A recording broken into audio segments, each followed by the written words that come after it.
Good morning. Welcome to 50 and Starting a Business. Today we're going to discuss 40 flexible student jobs and side hustles. I'm going to go through the list of 40 and I'm going to discuss some in more detail. Opportunity number 1 is the nanny. 2 is a call center representative. 3 is a virtual assistant, which pretty much makes every list I do. It is a very versatile job and one that's very much in demand. 4 is on-demand staffing. So check out Wonolo, WONOLO.com if you are interested in on-demand staffing. Opportunity number 5 is a warehouse associate.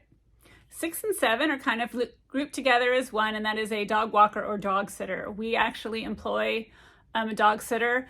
And I say it's a great job because there's really not a lot to it. You don't need to sit in the house the whole time when you're sitting someone's dog. But we have someone that spends the night at our house, and that is a premium that we have to pay. And they let the dogs out 3 or 4 times a day. So in the morning, she comes at lunchtime. She'll come after school because she's a teacher. And then she'll come around 7, 8 o'clock at night. And let the dogs out. Sometimes she doesn't come 4 times. She'll be there in the morning, and maybe she'll just come once at lunch or once at after school, and then in the evening she'll come feed the dogs and spend the night. Our dogs, we've created some really needy dogs, so we're willing to pay a premium. And to be honest with you, we have 4 dogs.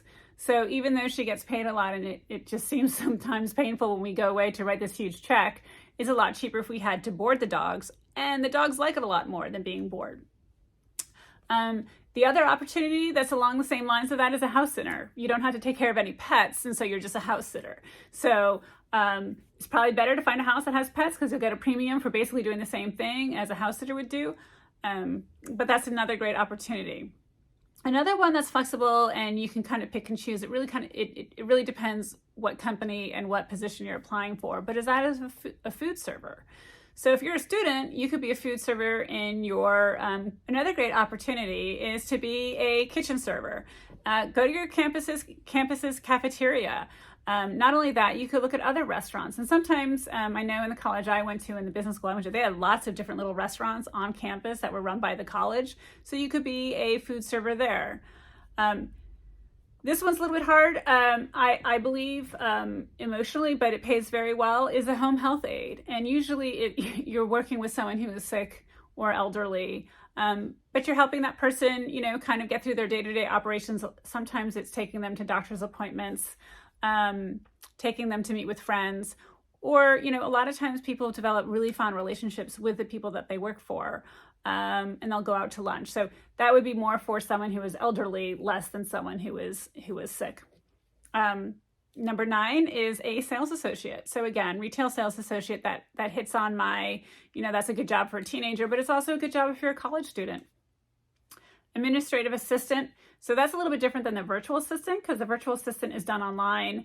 It's actually like if I was to hire a virtual assistant right now, you probably only need to work for me an hour a day. But if you're an administrative assistant at a company, you probably would need to be there, half of a day or a full day, but you could pick and choose the number of days a week. An administrative assistant at a company often will pay more than the virtual assistant. So that's something to keep in mind as well. These two I lump together. We have a gym receptionist or a hotel receptionist, so front desk receptionist. At a gym, you need to kind of do their membership card, and there's probably phones you have to answer. Same thing with a hotel. Hotel's a little bit more involved. There's probably a little bit more training. Well, both would require training, but a little bit more involved with the hotel. But yeah, those jobs are flexible. You can work at night, you can work in the morning, you can work in the afternoon. Obviously, you need to search around for the hotel. A lot of companies would rather have somebody part-time than full-time because when you run into full-time employees, a lot of times you have to offer benefits, and that gets expensive. But if you are a student, they would rather have you work 20 hours because they don't have to offer you benefits. And as a student, you don't necessarily need them because a lot of times you can get your health insurance through the college.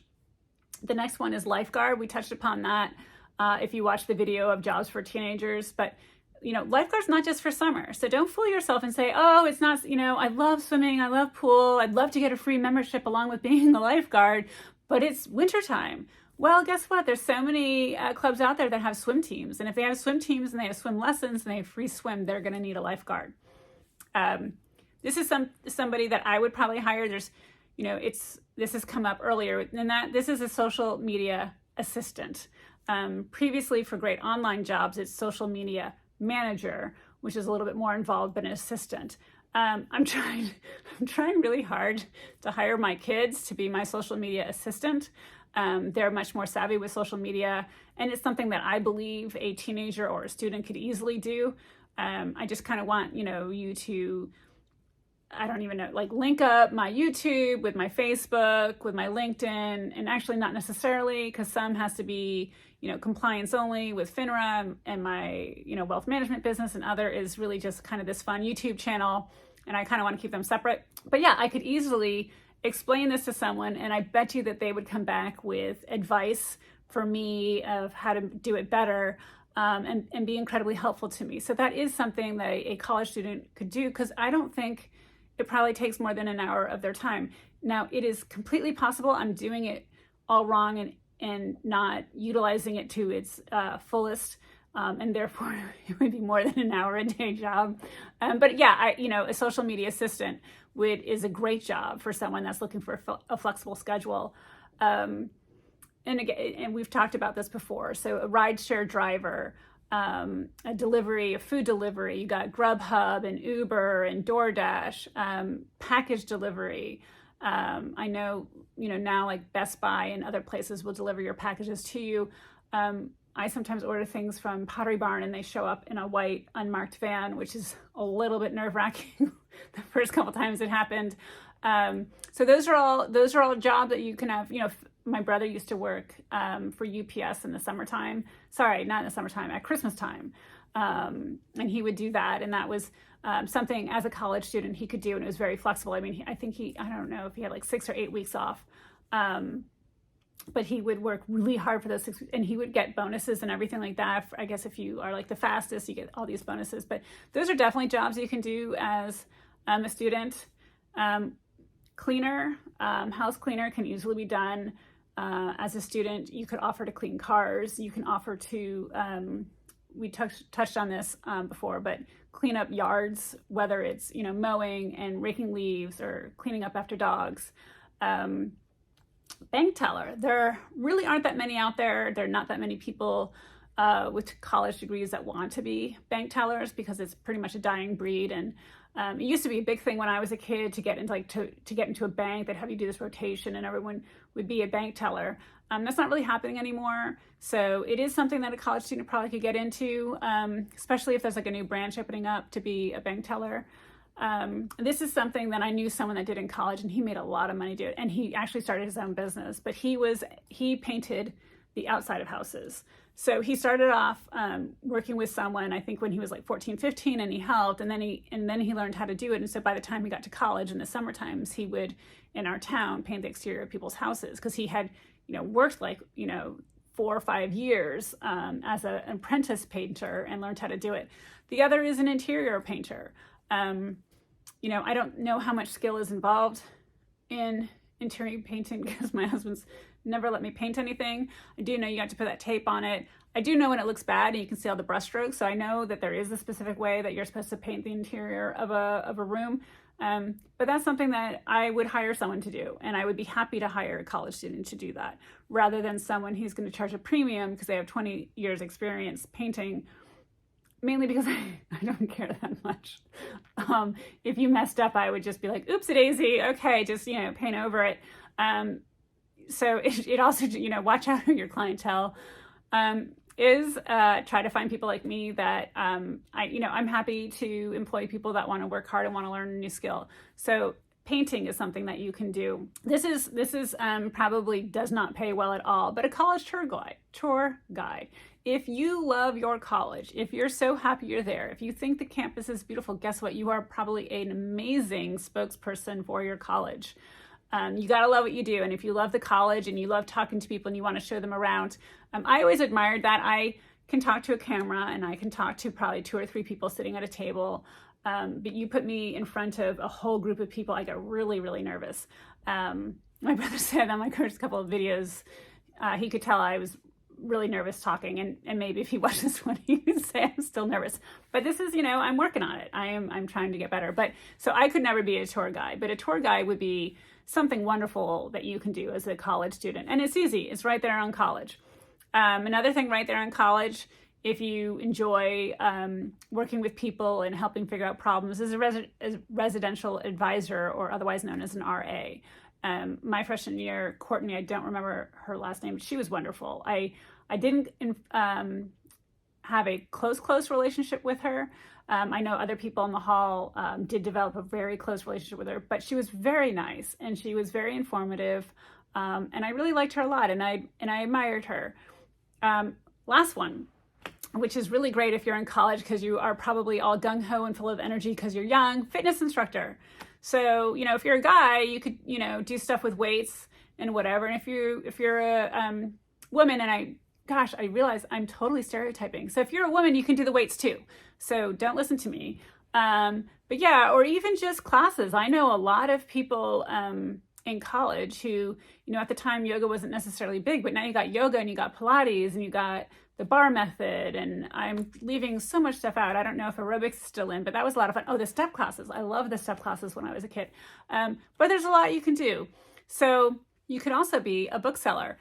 Back in the dinosaur ages, when I went to school, there was no Amazon, but the bookstore would buy back books.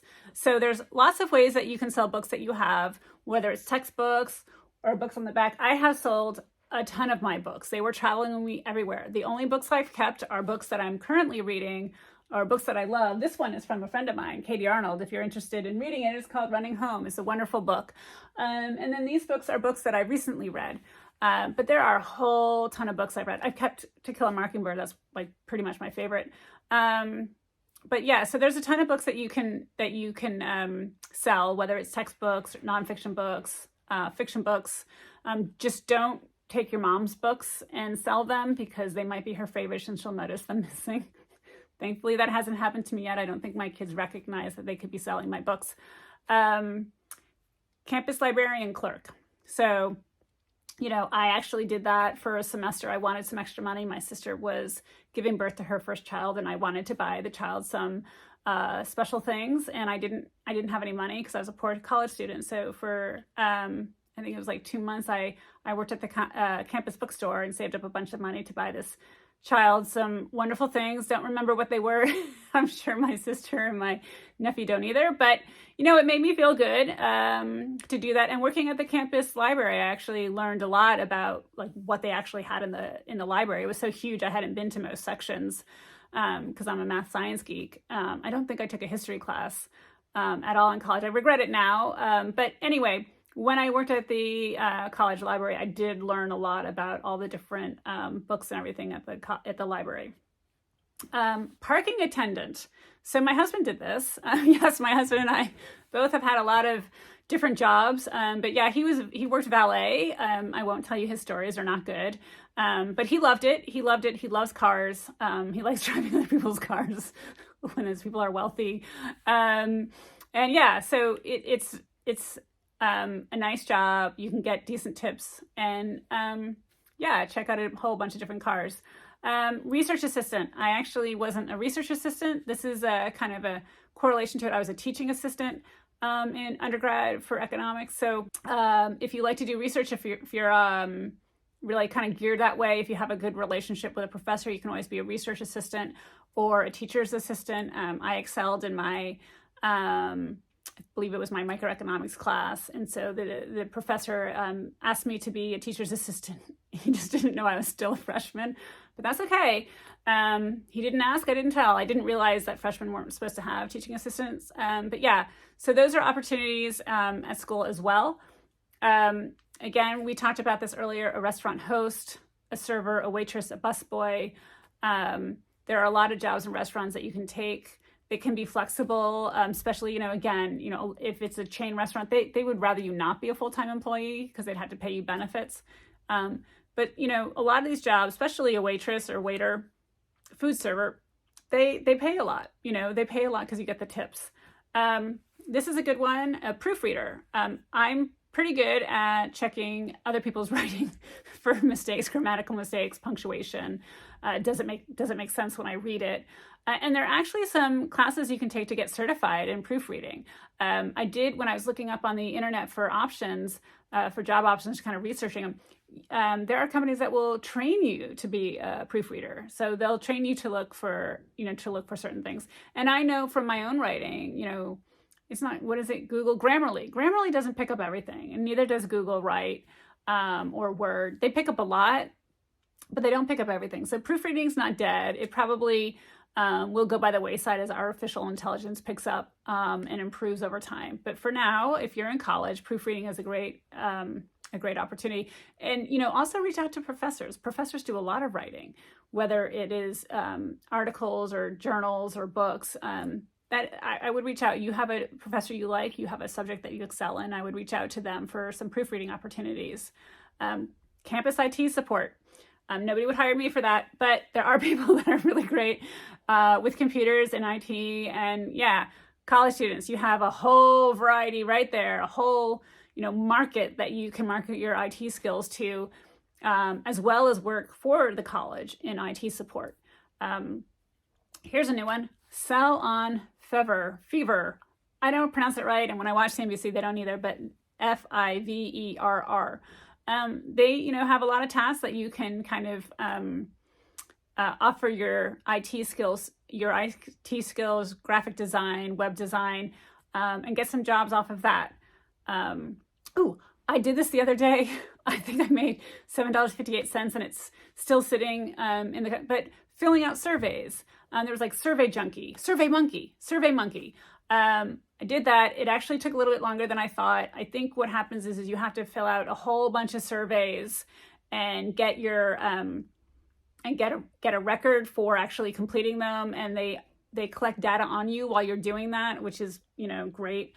But that way you'll get more surveys that are narrowed into your specific skills or your specific demographic or talents or knowledge, for that matter.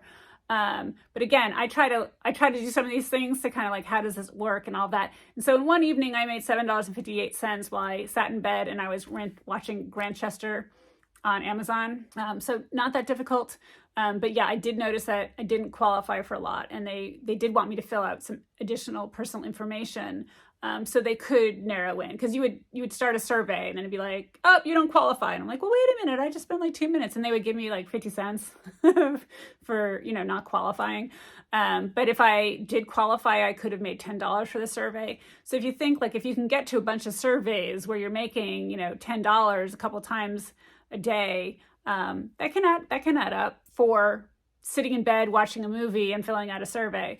They do have like specific questions. There will be questions like, please answer number 2 for this question so we can make sure that you're actually doing it. And I read it, so I would get that right. But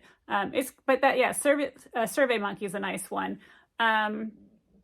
This I did, sell crafts on Etsy. Now, I think that's wonderful. I think that's a great thing. But let's be honest. If you're selling on Etsy and you're selling crafts, it's hard. It's not, I did it, what was I kind of calculated the other day, like almost 10 years ago. Etsy was a lot smaller. It was a private company. I was one of a few sellers. It didn't take me very long to ramp up and get going, but now it's so competitive. Etsy's allowing, let's say I sold monogram bloomers. They would allow me to take your order, send it to China or Thailand or Vietnam, have someone do your bloomer and send it back, and then I mail it to you.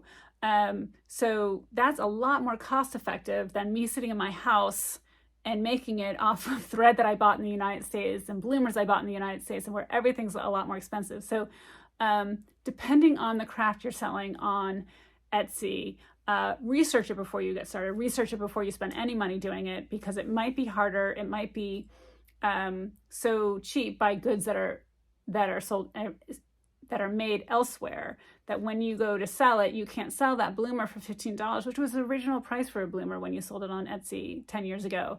I think I looked 5 years ago and they were selling for $12. Well, guess what? Like, the cost of goods in the United States has gone up, but the price that you're getting from Etsy has gone down if you want to sell anything. So keep that in mind. And then the other is sell your items. I didn't do this when I was in college, but when we had our triplets and I realized that I wasn't going to be wearing my high heels all the time, I sold stuff on eBay. I sold a ton of shoes, a ton of high-heeled shoes, really expensive purses and all that kind of stuff. It was more important for me to be a stay-at-home mom and do fun things for the kids than it was for me to dress all hoity-toity in heels when I really wasn't going anywhere anyway. It's like, oh yeah, I'm gonna go put on my Manolos and my leather pants, which people would probably spray paint at me anyway, and I'm gonna go to the local, Chipotle, because that was like the easiest place to take our kids, or the pizza shop, Cole House, because our kids could eat that when they were 2-3 years old. So yeah, I sold a bunch of stuff on eBay. Craigslist, we sold couches. There's a lot of things that you can do. People sell bicycles. Just don't steal anything and then sell it on Craigslist. I'm sure that's how it does, because we realize we have a bike missing.